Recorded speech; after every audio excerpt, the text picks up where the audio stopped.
A week before Christmas, I heard my daughter say to my son, "Just leave all 8 grandkids with her to take care of, and that's it."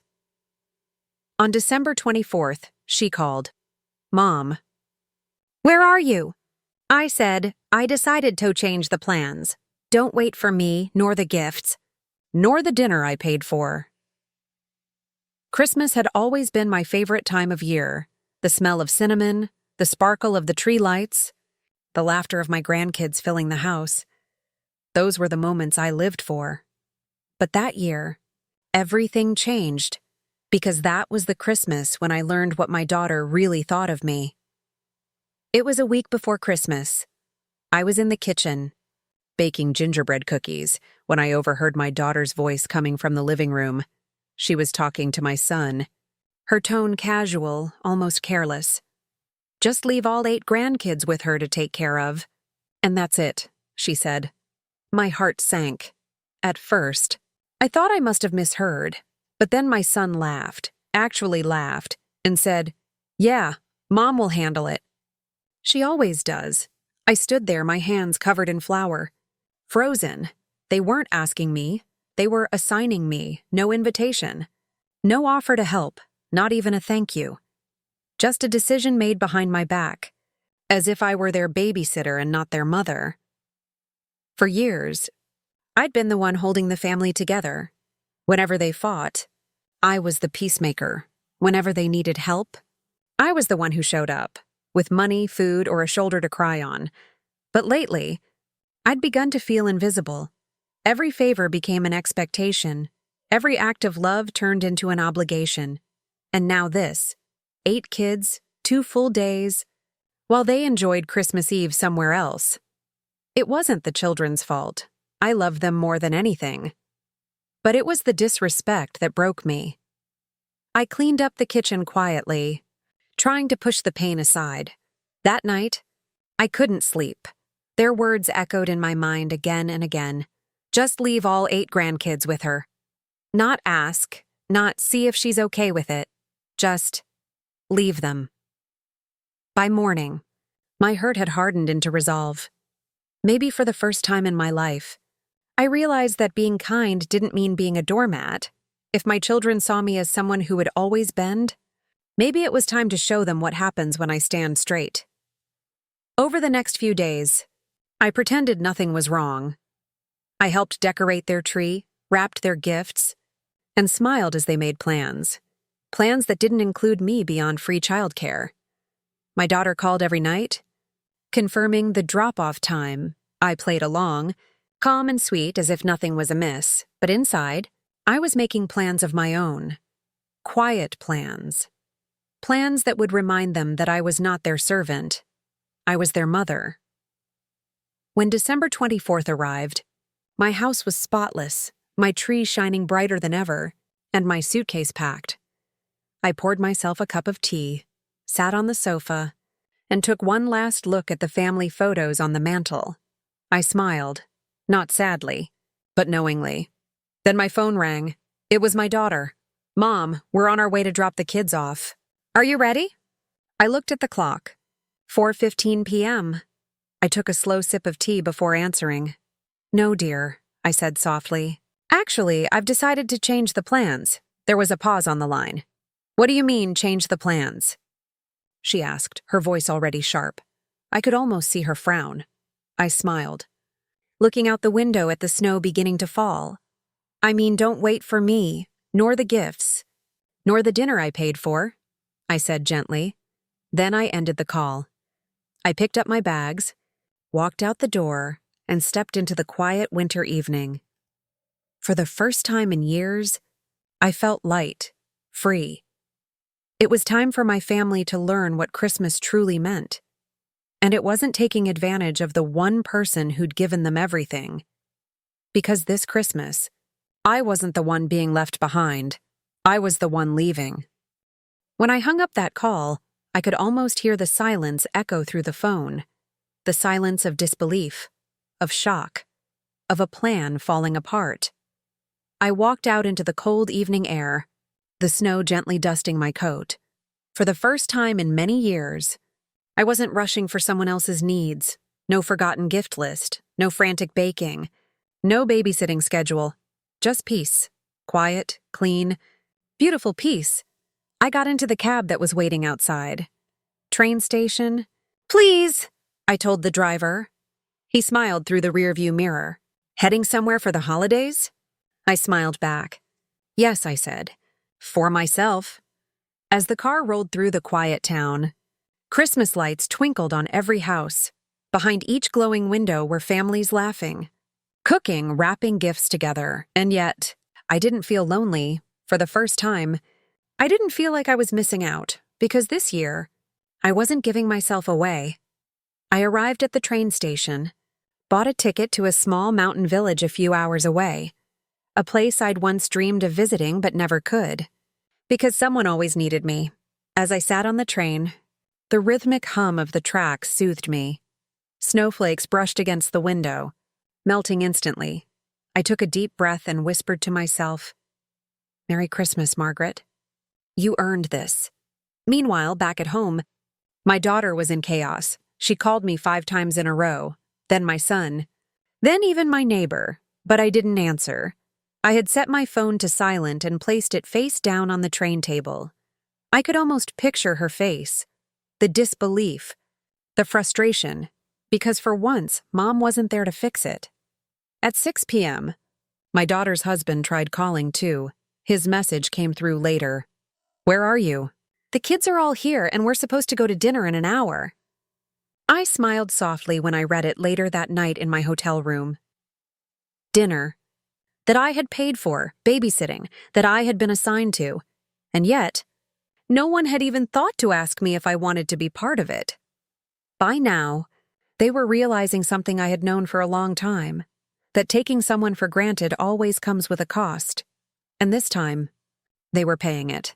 As for me, I arrived at the small inn just before sunset. The place was perfect. Warm fire, pine scent in the air, and carols playing softly in the background. An elderly couple ran the place, and when I told them I'd come alone for Christmas, they smiled knowingly. "Sometimes, the best company is your own," the woman said as she handed me a cup of hot chocolate. That night, I sat near the fireplace watching the flames dance. For the first time in years, my heart wasn't heavy. I didn't feel guilty or tired. I felt free. I was no longer the mother who was expected to fix everyone else's holidays. I was just a woman rediscovering herself. I thought back to all the Christmases past, the sleepless nights, the rushed mornings, the endless dishes, all the times I had missed moments for myself because someone else needed me more. And for what? To be talked about like I was an errand on their list? No, not this time. Around midnight, I finally checked my phone. 12 missed calls, 8 unread messages. The last one from my daughter read, "Mom, where are you? The kids are crying. We can't handle this. Please come back." I read that message twice, and though a part of me, the old part, wanted to give in, to comfort her, to rush home, I didn't, because sometimes love means teaching people the value of your presence by letting them feel your absence. I typed back a single message. "Sweetheart, I love you all very much. But this year, you'll have to handle Christmas on your own. It's time you learn that being a family means sharing the work, not dumping it on one person." I hesitated before pressing send. Then I added one more line. "Merry Christmas. I hope this one finally teaches you what it's really about." The next morning, I woke to the sound of church bells echoing through the village. The air was crisp, the streets quiet, and the snow untouched. I wrapped myself in a thick shawl and stepped outside, my boots crunching softly in the snow. There was no noise, no chaos, only peace, and it felt like a blessing. At breakfast, the innkeeper joined me with coffee. "Spending Christmas alone?" she asked kindly. I smiled. "Not alone," I said. "Just with myself." She nodded. "Sometimes that's exactly who you need." I spent the day walking through the snowy streets, visiting the small church, and writing in my journal. Every word I wrote was a promise. To never let guilt silence my needs again. To never be treated like a background character in my own life. Later that evening, my daughter finally left a voicemail. Her voice was softer now, almost tearful. "Mom, I'm sorry. I shouldn't have said what I said. I didn't realize how much we were asking of you. The kids keep asking where you are. They miss you. I miss you too." For a moment, my eyes filled with tears, not of sadness but of relief. Maybe finally, she was beginning to understand. I closed my notebook, stared at the snow through the window, and whispered, "It took losing me for you to see me. But if that's what it takes, then so be it. Because this wasn't just a Christmas without me, it was a Christmas where I found me. And that was the best gift of all." The next morning, I woke up to the sound of the church bells again. Soft, steady, echoing through the quiet village. For a moment, I didn't move. I just lay there feeling the calm.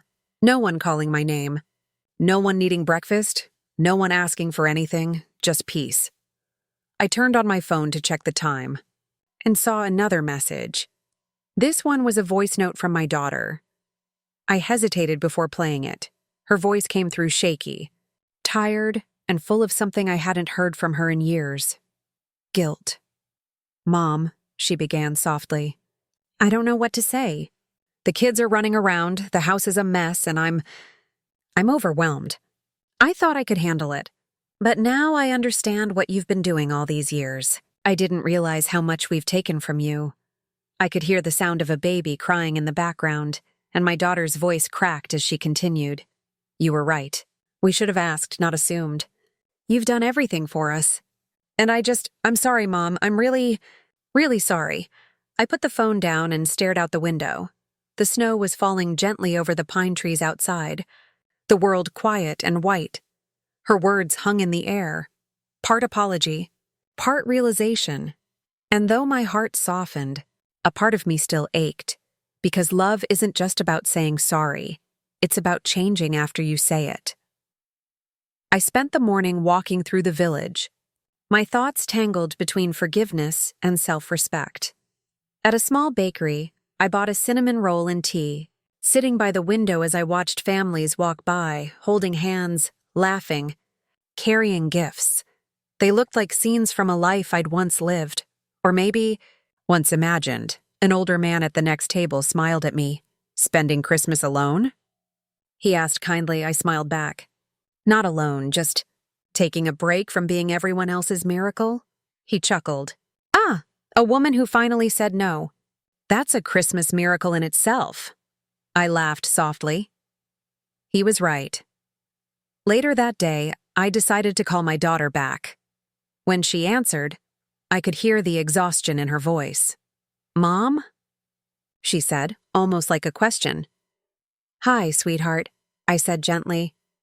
There was a pause. Then I heard her sniffle. "I'm so sorry, Mom. You were right about everything. I shouldn't have just expected you to fix Christmas for us." Her voice broke. "The kids keep asking why Grandma isn't here. Even Emma said, 'Christmas doesn't feel right without Grandma's cookies.'" I smiled softly. "Tell Emma Grandma's resting this year. Santa said she earned it." She laughed through her tears. "Mom, I don't know how you did it. 8 kids, the noise, the food, the cleaning. We can't even manage one night without losing our minds." "I did it because I love you," I said quietly. "But love doesn't mean being taken for granted. It means helping together, not handing everything to one person." There was a long silence. Then she whispered, "I know. And I promise things will be different. I've learned my lesson, Mom." I took a deep breath. I wanted to believe her, but part of me knew lessons aren't proven by words. They're proven by actions. That evening, I lit a candle in my hotel room. The flame flickered softly, reflecting in the glass window. I thought about all the years I had poured myself into others. Every meal, every errand, every sleepless night when someone else needed me, and how little time I had ever spent just being me. I whispered to the flame, Maybe it's time to stop surviving Christmas for everyone else and start living it for myself. I opened my suitcase, pulled out a small notebook I'd brought along, and began to write, not about them, but about me. About the things I wanted to do next year, the trips I wanted to take, the dreams I'd buried beneath laundry and homework and late-night phone calls. For the first time in decades, I made a list that didn't start with "help someone else." The next day, another message came from my daughter. This time, a picture. The kids were gathered around the table, baking cookies, flour everywhere. Chaos, laughter, joy. The caption read, "We're doing it your way this year. Mom, we miss you." My eyes filled with tears, not of sadness, but of pride, because finally, they weren't relying on me. They were learning to rely on each other. I sent back a simple message. "I'm proud of you. Merry Christmas. I'll see you soon, but this time not as your babysitter, as your guest." That night, I sat by the window again, tea in hand, watching the snow drift lazily under the streetlights. My phone buzzed one last time. My daughter again. "Mom, I know you're away, but thank you for everything." "We finally understand," I smiled, whispering to myself. "Good. That's all I ever wanted." I set my cup down, the steam rising gently, and looked around the quiet room. Christmas music played softly in the background, and for once, it wasn't chaotic. It was peaceful, and for me, that was enough. Because this Christmas didn't need gifts, or decorations, or perfection. It only needed truth. And the truth was simple. Sometimes you have to walk away to be seen. Sometimes, the absence of a mother is the only way her children learn her worth. That was the Christmas that changed everything, not just for them, but for me. It was 2 weeks after Christmas when my daughter called again. Her voice was calm this time. Lighter, but still a little nervous. "Mom," she said, "we were wondering if you'd like to come over this weekend. The kids really want to see you. We all do." I hesitated, staring out my window at the quiet snowfall. Part of me still ached, the part that remembered overhearing her plan, those words that had cut so deep. But another part of me, the mother in me, softened, because even after everything, they were still my family, and maybe this was the moment to see if they'd truly learned. I smiled faintly. "All right, sweetheart," I said. "I'll come by Saturday afternoon." When I hung up, I sat quietly for a while, my tea growing cold in my hands.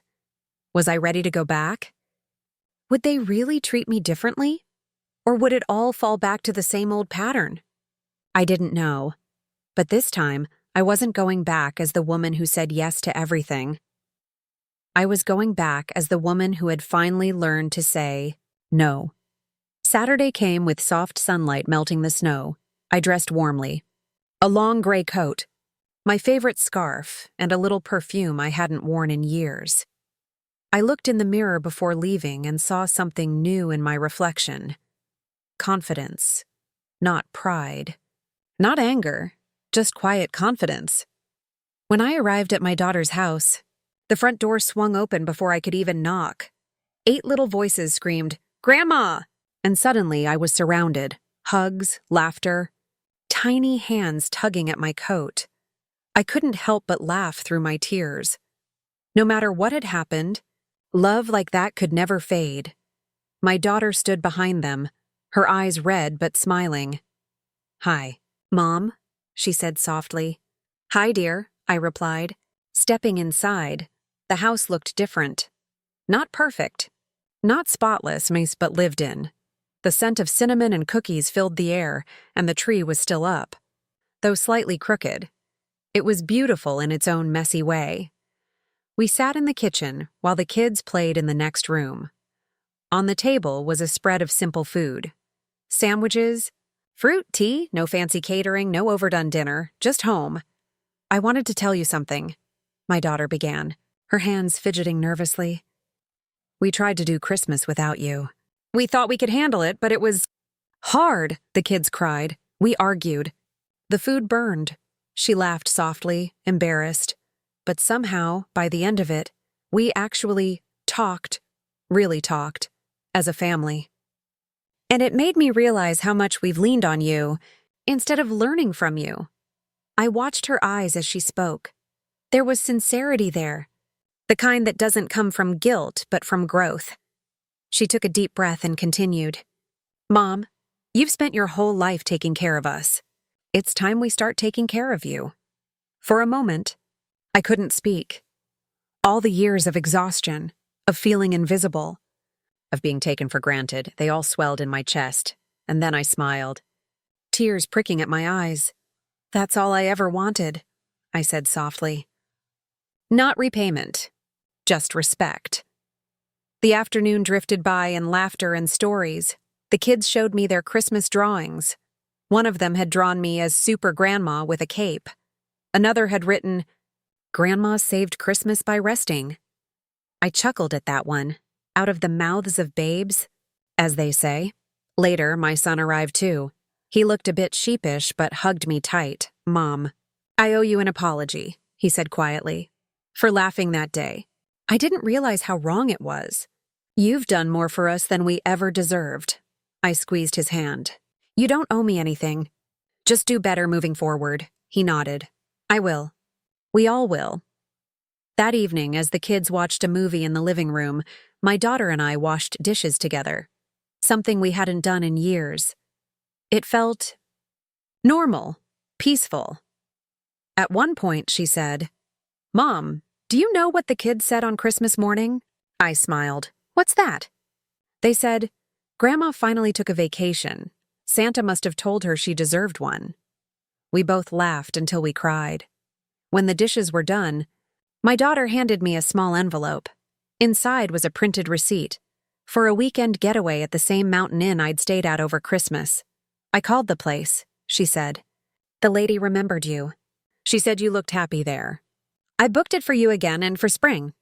You don't have to use it, but I thought maybe you'd like to." I held the paper in my hands and felt a lump form in my throat. "You didn't have to do this," I said quietly. "I know," she replied, "but I wanted to." For once, when I left that night, the snow had started falling again. My daughter hugged me tightly at the door. "Mom," she whispered. "Thank you for teaching me a lesson I didn't even know I needed," I smiled. "You taught yourself, dear." I just stopped getting in the way. Driving home, I thought about how different everything felt. The pain was still there. Faint, like an old scar. But it no longer controlled me. And for the first time, I realized something important. When you stop letting people use your love, they start valuing it instead. That night, I sat by my window again, tea in hand, the faint hum of wind outside. I replayed the day in my mind, the laughter, the apologies, the genuine warmth. And as I looked up at the stars, I whispered, maybe some lessons don't need revenge. Maybe some just need distance. I had gone from the woman who was taken for granted to the woman who was finally seen. And as I sipped my tea, I smiled to myself, thinking, this is what peace tastes like. That night, for the first time in a long, long while, I slept without worry, not as someone's mother, not as someone's helper, but as myself. A year passed. It's strange how time moves differently once you stop letting it control you. The months after that visit went by quietly, peacefully. No rushed phone calls. No sudden errands. No, "Mom, can you?" messages at 2 a.m. I finally learned what silence felt like when it wasn't filled with exhaustion. I planted flowers in my small garden. I started journaling again, not about pain, but about hope. Every morning, I brewed my tea and watched the sunrise. And every night, I'd whisper to myself, "You did well today." It became my ritual, my healing. And just like that, another Christmas crept closer. In early December, my daughter called again. Her voice was warm, steady, almost nervous, the kind of tone people have when they want to make things right. "Mom," she said, "this year, we'd like to host Christmas again. But this time, we want you to be our guest. No cooking, no cleaning, no work. Just you, sitting, resting, laughing with us. I smiled into the phone, though she couldn't see it. "Are you sure?" I asked. "You know I'm not good at sitting still," she laughed. "We're sure. And you'll have no choice. We've already divided all the tasks." The kids made a list. That made me laugh too. "Well," I said, "if the kids are in charge, then I suppose I can't say no." December 24th came with the scent of pine and frost. When I arrived at their house, it was unrecognizable, not in its decorations, but in its spirit. The door was open before I even knocked, and 8 little faces appeared screaming, "Grandma's here!" They dragged me inside, giggling, and to my surprise, I was led straight to a big armchair in the center of the living room, wrapped in a cozy blanket, a small footrest, and a cup of tea waiting on the table. "Your throne," my daughter said, smiling proudly. "Queen of Christmas," I laughed. "Well, I never had a crown before." My oldest granddaughter piped up, holding a tinsel headband. "Now you do." She placed it on my head and everyone cheered.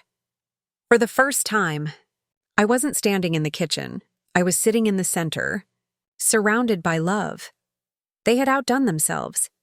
The tree was slightly lopsided, the lights flickered unevenly. The dinner smelled like a mix of 10 different dishes.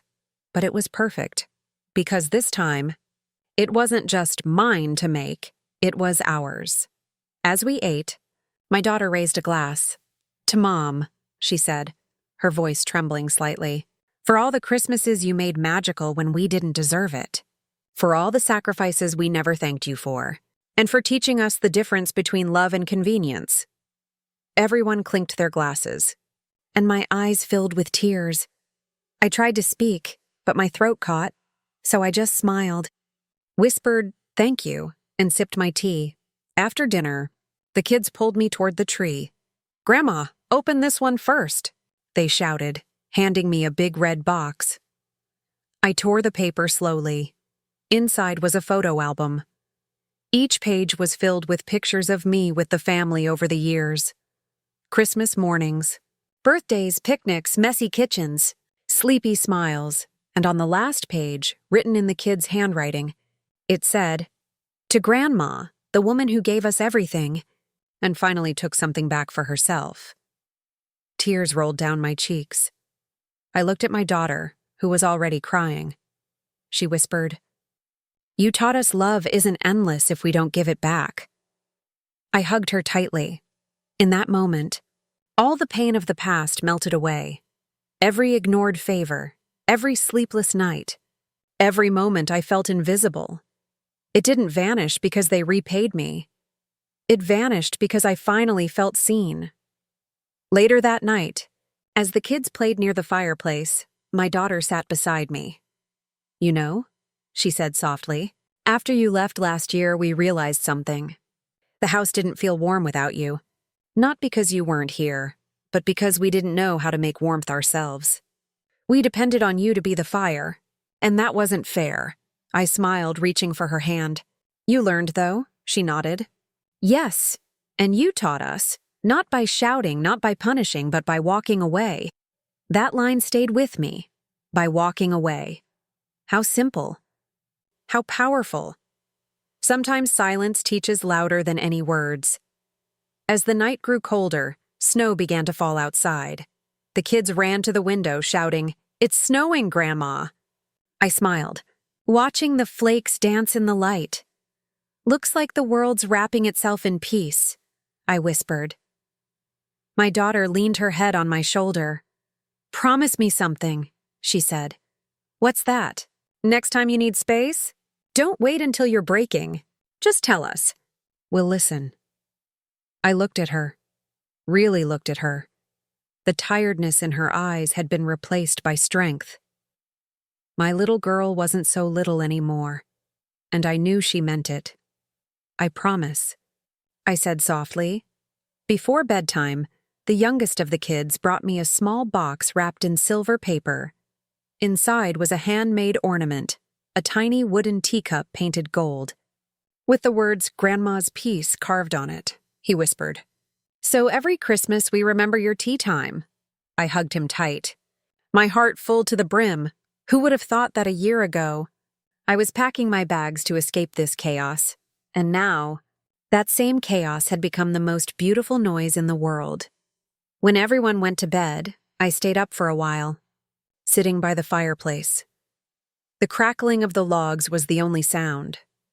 I thought about everything that had changed, not just them, but me.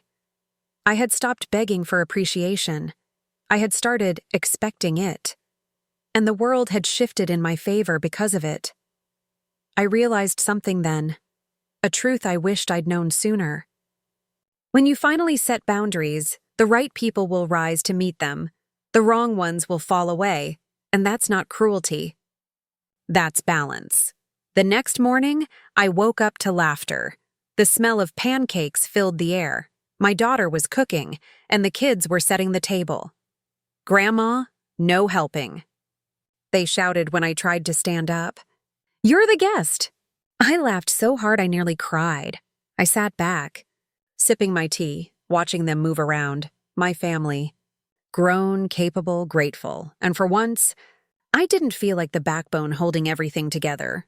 I felt like the heart, resting in the center, finally cared for. As I got ready to leave that afternoon, my daughter hugged me one last time at the door. "Mom," she said, "next Christmas, we're coming to you. We'll cook, we'll clean, we'll do everything. You just tell us what tea you want," I chuckled. "I'll hold you to that." "Please do," she said with a smile. "We mean it this time." I looked at her, then at the children waving behind her. 8 little faces that once only took, now learning to give. And I whispered, "This is the Christmas I always dreamed of." Driving home, snow fell gently across the windshield. I turned on the radio. An old carol played softly. I found myself humming along, smiling, no ache in my chest this time. Just peace. Pure, quiet peace. When I reached home, I poured myself a cup of tea and sat on the sofa. The golden ornament, Grandma's piece, hung on the small tree I'd decorated myself. I stared at it for a long time, then I whispered, "I'm proud of you, not to them, but to myself. Because surviving is one thing. But rebuilding? That's strength, and that's how I ended my year, not as the woman left behind, but as the woman who came back stronger." The story didn't end with revenge. It ended with balance, with love that finally had boundaries. And as the snow outside thickened into silence, I smiled, knowing that this quiet, steady peace was the gift I'd been waiting for all my life. Spring came quietly that year, soft rain, budding flowers, the air smelling of renewal. It felt symbolic somehow, as if the world itself was telling me, it's time to start living again. Months had passed since that Christmas, the Christmas that had changed everything. The peace I'd found hadn't faded. It had only grown deeper. I still spent time with my daughter and grandchildren, but something was different now. I wasn't the helper anymore. I was me. I had my own space, my own plans, my own little joys, and for the first time in my life, I wasn't afraid of being alone. One morning, I sat on the porch sipping tea and watching the sunrise, when I got a phone call. It was my daughter again, but this time, her voice wasn't nervous or apologetic, it was happy. "Mom," she said, "you'll never believe it. The kids are planning a surprise for you. They said Grandma deserves a thank you weekend." I laughed softly. "A surprise, huh? Should I pretend I don't know?" "Please," she giggled. They've been saving their allowance for months. My heart melted. I didn't need anything. Not gifts, not grand gestures, but the fact that they wanted to do something for me. That meant everything. A week later, they showed up at my door, my daughter, son, and all 8 kids, holding balloons, a big cake, and a card that said, "Thank you for teaching us love."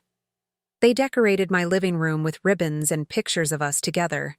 Each child handed me something small, a drawing, a seashell, a handmade bracelet, simple things.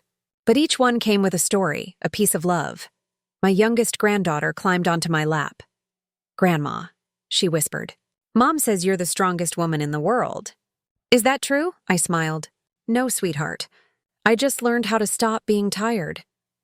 After lunch, my daughter sat beside me on the sofa. Mom, she said softly, you seem lighter these days, happier. I nodded. I am. Because I finally realized something. I spent years waiting for people to see me. But now I see myself, she smiled, eyes glistening. You've inspired me too, you know. I started taking time for myself. The kids have chores now, and we're learning to balance things. It's not perfect, but it's ours. I reached for her hand. That's all that matters. Love doesn't have to be perfect. It just has to be honest. That evening, after everyone left, I sat alone on my porch again. The sun was setting behind the hills, painting the sky in gold and pink. I thought about all the years I'd given, all the moments I'd lost, all the things I'd carried quietly. And then I thought about now, how different it felt to simply exist without being exhausted. It hit me then. Maybe motherhood isn't about doing everything. Maybe it's about teaching them how to do it themselves, so you can finally rest. A few days later, I decided to visit the Mountain Inn again, the same one from last Christmas. When I arrived, the owner greeted me with a warm smile. Back for peace and quiet? She asked. I laughed. Back for gratitude. I sat by the window, a cup of tea in hand, watching the same view I had watched a year ago, but it felt different this time. Back then, I was running away. Now I was simply returning home to myself. As I looked at the snow melting on the peaks, I pulled out my notebook, the one I'd started when I decided to rebuild my life. I flipped to the first page and smiled at the list I had written a year ago. Rest, heal, forgive, live. I had done all 4, so I wrote a new one. Travel, laugh, write, love. And for the first time, I didn't feel guilty for putting myself first. That night, I sat by the fireplace again, the same place where my story had once felt broken. Only now, it felt whole. The crackling wood seemed to whisper back every thought I had kept buried for decades, and I finally answered it. Softly but firmly, I'm done being invisible. The next morning, as I checked out, the innkeeper handed me a small envelope. Your daughter called, she said. She asked me to give you this. Inside was a letter, written in my daughter's handwriting. Mom, I know you came here to rest, but I also want you to know something. You didn't just raise kids. You raised hearts. You taught us strength, not by holding on, but by letting go. I hope this place reminds you that peace isn't something you find. It's something you choose. Love always. Your daughter. I pressed the letter to my heart and smiled. It felt like a full circle, the final piece of healing I didn't even know I needed. When I returned home, I framed that letter and hung it above my tea table. It was the first thing I saw every morning, a reminder that I had finally earned the right to breathe, not as a mother defined by her family, but as a woman who rediscovered herself. I no longer waited for holidays to feel appreciated. I didn't need special occasions to feel loved, because now, I carried love within me, the kind I had once given away freely, now finally coming back to me in abundance. The next Christmas came quietly. This time, I didn't cook, I didn't plan, I just arrived as their guest, their mother, their heart, and as we all sat together, the fireplace glowing, my daughter leaned close and whispered, Mom, do you remember what you said last year? That you'd finally found peace? I nodded. She smiled. Well, now it's a family tradition. We both laughed, and as the snow fell softly outside, I realized my story hadn't ended when I walked away. It began when I came back. Because sometimes, healing isn't about leaving everything behind. It's about returning stronger, wiser, and finally free. That was my revenge. Not anger. Not pain, but peace that no one could ever take away again. And as the night drew to a close, I raised my cup of tea, looked at my family, and whispered, to the mother I was, to the woman I've become, and to the peace that will never leave me again.